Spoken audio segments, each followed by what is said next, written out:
Yo, what's up everybody, and welcome back to episode 2 of my Pokemon business journey. Appreciate you guys joining in on the first episode, and in this episode I want to be talking about capital.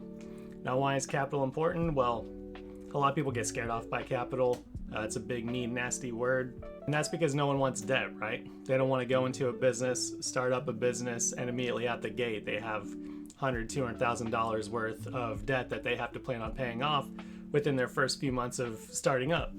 I'm trying to alleviate a little bit of that by doing a little bit of investment instead. So as a lot of you know, I'm currently active duty, have been for 15 years. In 5 years, I do plan to retire though, and that's why I have this 5-year plan right now.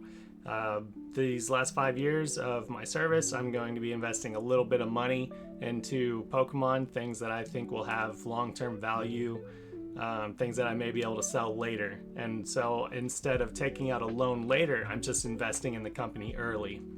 So as most people do, if investors, for example, if they see a good business model they like or ideas about a business that they like, they'll go ahead and invest a little bit of money to help get that business up and going because they see long-term profits in that business. I'm going to be doing the same thing, but I'm going to be investing into myself. So I'm going to be buying whatever products I like, whatever I think will do well long term.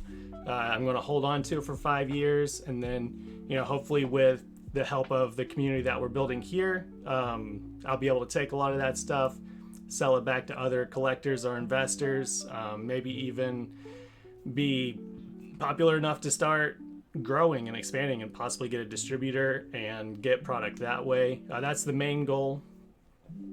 But even if this channel doesn't grow or anything like that, or if there's no interest from the channel or the people watching this to buy my product later, that's okay too. I'm still going to try my best to market the business in a way that will attract buyers that are interested in what I'm selling, mainly Pokemon related stuff.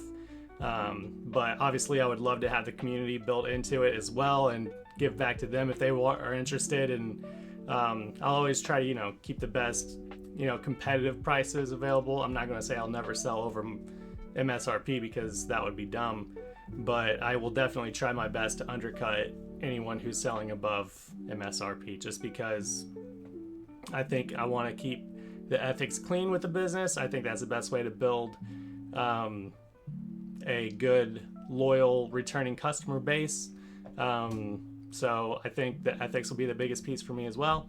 But let's get back to the capital piece. Capital is something that a lot of people are scared off by.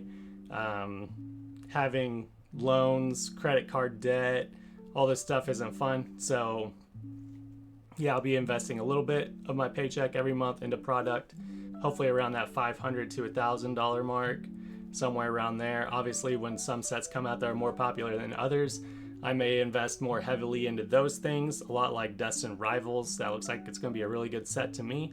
Unfortunately, these last 4 before they go into, the new whatever mainstream game they're coming out with next, these last 4 sets are all probably going to be pretty big, kind of like how they were in Sword and Shield. Mainly that was because all of the alternate arts, things like that, those things really blew it up. Made that stuff really popular now as people are coming back into the hobby and joining it. So I think the same thing's going to happen with Destined Rivals, so I'm going to invest pretty big onto that. Maybe the next set after that too. We'll see what it looks like, if there are any popular cards, popular Pokemon. Obviously Charizard's really strong. A lot of the legendaries like Giratina.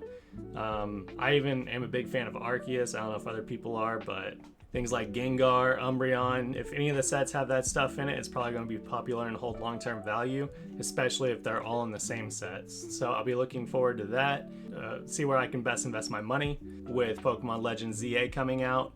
I'm excited to see what new mechanics they bring to that. Obviously, Megas are coming back, so the Mega hype will be back. Hopefully there's some good ways to come up with some merchandise there. I know this stuff's going to be flying off the shelves pretty much everywhere, online, in store, so getting capital that way is going to be tough.